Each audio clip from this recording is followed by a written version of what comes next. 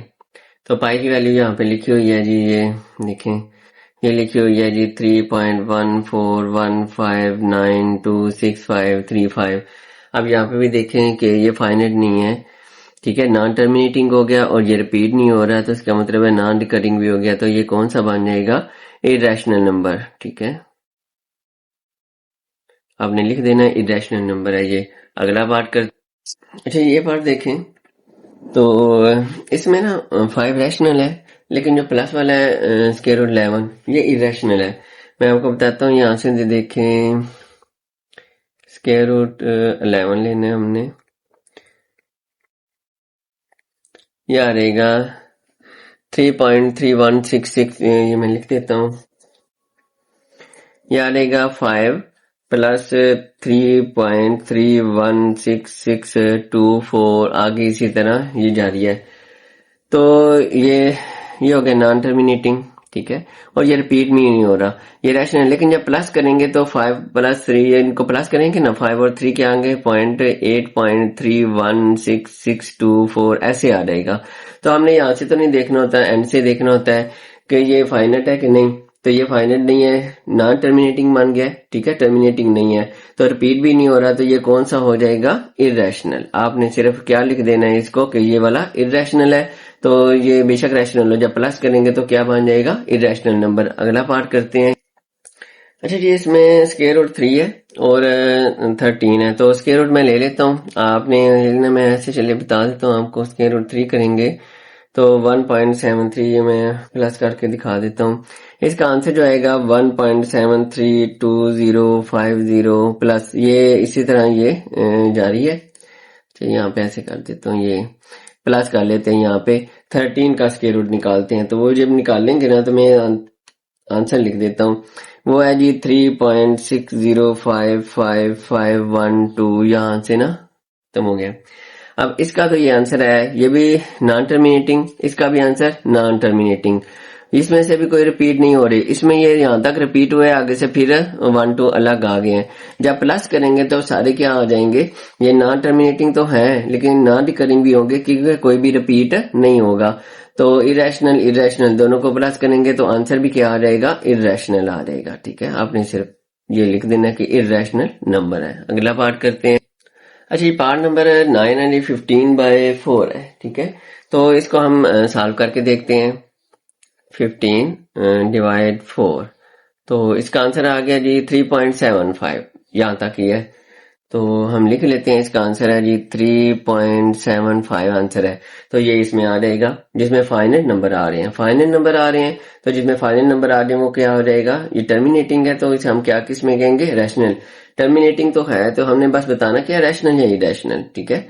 तो ये क्या आ जाएगा जी? ये कौन सा नंबर हो गया? रैशनल नंबर हो गया। Last part. अच्छा, ये लास्ट पार्ट है 10 वाला। ये ब्रैकेट में लिखा है जी 2 minus square root 2 bracket 2 plus square root 2। तो ये मल्टीप्लाई हो रहे हैं, तो इनको सॉल्व करने का वही तरीका होता है, आपने शायद फार्मूला पढ़ा हो कि a माइनस बी और a plus B, A minus B A plus B. इसका फार्मूला होता है A square minus B square, या A square minus B square का फार्मूला होता है A plus B A minus B या ए माइनस बी, पहले लिखनी ए प्लस बी। तो देखें ये पहली रकम ना सेम है, ठीक है, तो हमने ले लिया ए स्क्वायर। ये दूसरी रकम भी सेम है तो क्या ले लिया बी स्क्वायर। साइन चेंज है, माइनस है प्लस है, तो माइनस प्लस हो तो दरमियान में क्या आ जाता है, माइनस आ जाता है। इसमें भी अगर देखें यानी कि ऐसे लिखा हो तो हमने इसको ऐसे सॉल्व करना है, ये फार्मूला है। इस तरह लिखा हो तो इस तरह इसके मुताबिक हमने सॉल्व करना है, यानी कि पहली का स्केयर ले लेना है, फिर दरमियान में माइनस आएगा, फिर दूसरी का स्केयर ले लेना है। यहाँ पे देखें पहली सेम है, पहली और दूसरी भी सेम है, एक माइनस है दूसरा प्लस है, तो क्या करेंगे इसका स्केयर ले लेंगे जी, ठीक है। 2 का स्केयर हम ले लेते हैं, दरमियान में फार्मूले में आता है जी माइनस आता है, फिर ये जो है स्केयर रूट 2 इसका हम स्केयर ले लेते हैं। तो यहाँ पे 2 का स्केयर होता है 2 को 2 से मल्टीप्लाई करते हैं, 2 टाइम कितना आ जाएगा 4, माइनस ये स्केयर और स्केयर रूट आपस में क्या हो जाते हैं, कैंसिल हो जाते हैं, देख दूसरे के उल्ट होते हैं। तो ये कट के कितना आ गया 2, 4 में से 2 माइनस करें तो कितना आ गया 2 आ गया जी। अब ये 2 किस में आ रहा है जी, इंटीजर हमने पढ़े थे, ठीक है, इंटीजर 0 1 2 कुछ भी आ जाए तो इसको हम ऐसे भी लिख सकते हैं 2/1 p/q की शक्ल में भी लिख सकते हैं हम इसको। तो जो इंटीजर आ जाए वो ये वैसे इंटीजर आ जाए तो हम इसे क्या कहेंगे, कौन सा नंबर आ गया, ये वाला, ये आ गया जी आपका रैशनल नंबर आ गया जी आपका। उम्मीद है कि इस सवाल की आपको समझ आ गई होगी। पहला सवाल कंप्लीट होता है, अगली वीडियो में हम इंशाल्लाह ताला क्वेश्चन नंबर 2 स्टार्ट करेंगे।